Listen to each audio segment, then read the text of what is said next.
Hey, but let's get into this NBA draft. We had to lighten the mood a little bit before. Pun The intended? Detroit Pistons selected Ron Holland, the 18-year-old of the G League Ignite, number 5 overall.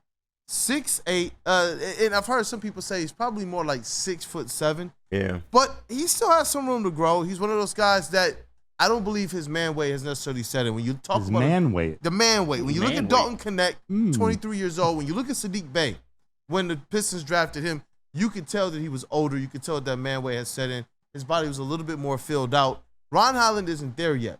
But I like what he brings to the table. I know that our initial reaction last night was one that probably looked like, you know what, not necessarily happy with the pick. And I think that there's a lot of questions, and it's fair because everything leading up to it, from a lot of the talking heads, a lot of the scouts, a lot of reports, was that Ron Holland was somebody that you could get if you traded back in this draft. But this draft proved so much to us that the value wasn't quite what we thought it was. Yeah. When you see Rob Dillingham, that trade for way down the road future first-round picks, 2031. 2031, that's when you start to realize the trade back options probably weren't there for the Detroit Pistons. So at that point in time, you have to decide between this. Do you go and get somebody who has a low ceiling but can step in right away and help you with one of these needs that we have right now in the squad, which is one of the primary ones, shooting, and more shooting. Obviously, we have a need for a defensive presence, like what Klingon could provide or what maybe Memphis is hoping Zach Edey provides. So there were some needs. We knew 3-and-D type of wing. There were some shooters on the board, but the Detroit Pistons, in my opinion, and this is what you have to do when you're in the top 5, they took a swing for a home run type of a hit. The high potential guy, a guy who just within a season ago was the number 1 prospect in terms of who people thought could go number 1 in the draft. This is not a guy to just kind of sneeze at. The talent is there.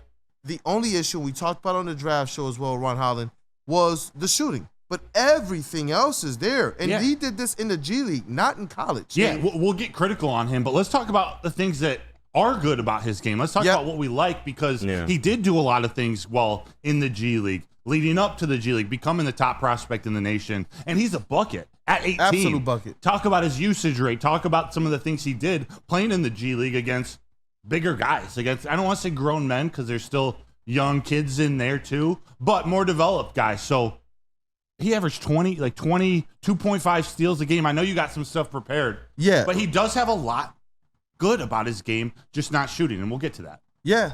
And the shooting, that's a conversation to have, because Trajan Langdon has some good comments about that as well. But Ron Holland, 6'8", 208 pounds, 18.5 points per game, 6.7 rebounds, 2.8 assists, 2.1 steals, and 1.1 blocks. And this is in the G League, which is going to be a little bit, it's going to be tougher competition and more NBA type competition than college. So I do value these stats. It's not that I believe these are things that's just going to be a one-to-one equivalent. It's just going to transfer over. But as it relates to what he's already proven against NBA-style defenses and within NBA-style offenses, Ron Holland has proven that he can handle the volume everywhere except for shooting from behind the arc. But it's one season. But 47.4% from the field on 15.5 field goal attempts per game. That's a whole lot of shots a game. And to be able to shoot 48%, he was doing a lot of good. So when I look at this thing, the three-point shooting is 24% on 3.1 three-point. Yeah, so that's not good. Attempts per game. That's not good at all. And it doesn't fill any of the needs. But if you could get that shot right, which is something that Trajan Langdon was talking about. Fred Vinson. And that's why he mentioned Fred Vinson. That's why you hire a Fred Vinson to this to be here. And another one of the things that we discussed last night as well was, what does this mean for the logjam on the wing? Because you already have an Asar Thompson here. We saw how that played out, a guy who couldn't necessarily shoot, but could bring it on a defensive end, which is something Ron Holland can do. The difference between the two, though, is that Ron Holland has a lot more to his game, where he could even probably play the two, a big two guard. That's a big two guard. He's a very, very versatile player. He got the handle. Obviously, some things you want to tighten up on. But Langdon actually, and I want to credit Omari Sankofa for putting this out there from the post-draft press conference last night. Langdon on Holland and Asar. He says, I think they can play together. I think they can play on different units, and they may not look good together at first, but they're young, developing players. That's going to happen when they're 18 and 19. And on their athleticism, he says, I think they're similar. High compete level, high ability to impact defensive end, elite athleticism and size for the position, big-time rebounders. Those guys are hard to find now. So they're taking a big swing on high reward. It's going to come with some risk, and I don't think it's that much risk. We can't have this kind of revisionist narrative right now. We said going into this draft that we would be okay if they traded the pick. We said going into this draft that we would be okay, if they deprioritize the youth movement and started to make a move towards adding players that we think can impact them right now. They're going to make a pick in this draft. I'm not going to necessarily cry about what the player was or wasn't, though I wanted shooting. I like Dalton Connect. Klingon was on the board. You're taking a swing at a guy who could bring you so much more if Ron Holland pans out to be what a lot of these scouts for years have said he is. Yeah, Kool-Aid, is it safe to say that the risk is just the fit with the Pistons, how they're currently constructed, just it not working out versus the risk of the player? He's got a ton of high upside. We don't necessarily know his floor, but he's a very well-rounded young player. Shooting is just his biggest weakness, and that's the Pistons' biggest need, which makes this so hard to understand. All right, like, why? We were talking, or Trajan Langdon was talking about shooting and spacing. He doesn't fit that. But what that tells me is, A, there's probably another move to come, because you're talking about the logjam with the forwards / wings, a logjam with forwards and wings that aren't the best shooters outside of Simone Fontecchio.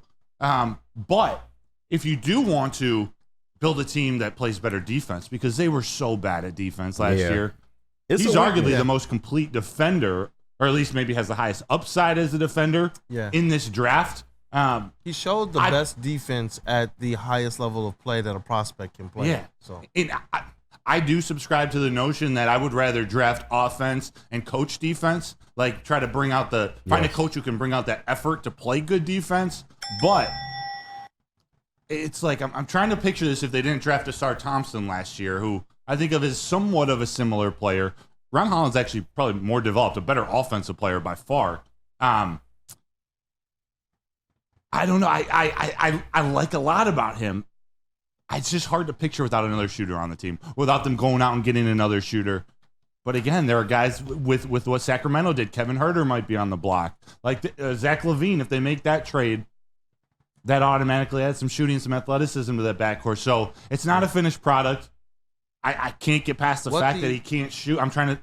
What I really want, here's what I really want to picture at least. I hope that on draft night, or even preparing for draft night, that Fred Vinson went up to Trajan Langdon and was like, oh, I can fix that. Like, I see something there. His three-point shot isn't broke. I can fix that. So if you want to take that player, I got you, Trajan. I hope that happened. Yeah, and you know what? Shout out to Kevin O'Connor, NBA. He says, Ron Holland to the Pistons. This is great news for him with Fred Vinson there as an assistant coach. Vinson is one of the best shot doctors on the planet, helped overhaul Lonzo's mechanics and turned Ingram into a reliable shooter.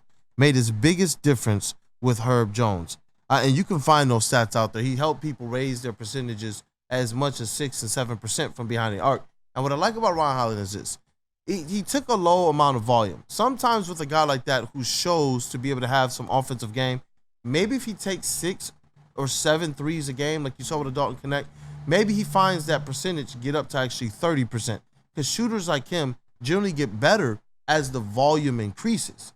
And so when I'm looking at this 3.1 and did kind of the quick math, the goal here for Vincent is, can you help Holland within those 3.1 attempts make one more three a game? Right now he's sitting at 0.77 made threes a game.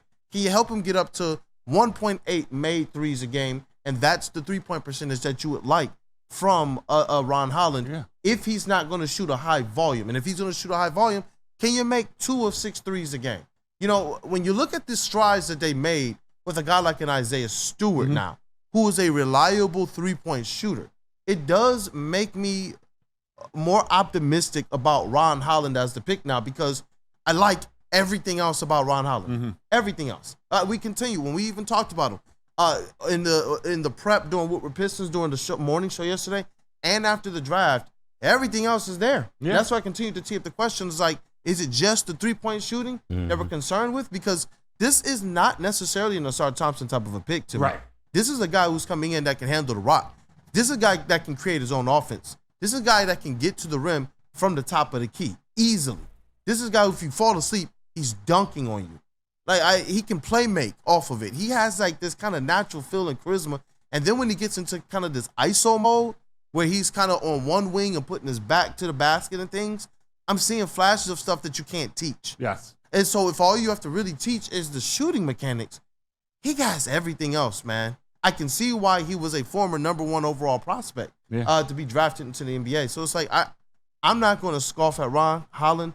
He has a lot of discernible skills. He has the size. He has the weight. We were talking about some of these other players like a Cody Williams. He would have to get his weight up at under 180 pounds. With a Ron Holland, you got a guy who's already 208 pounds and 6'8".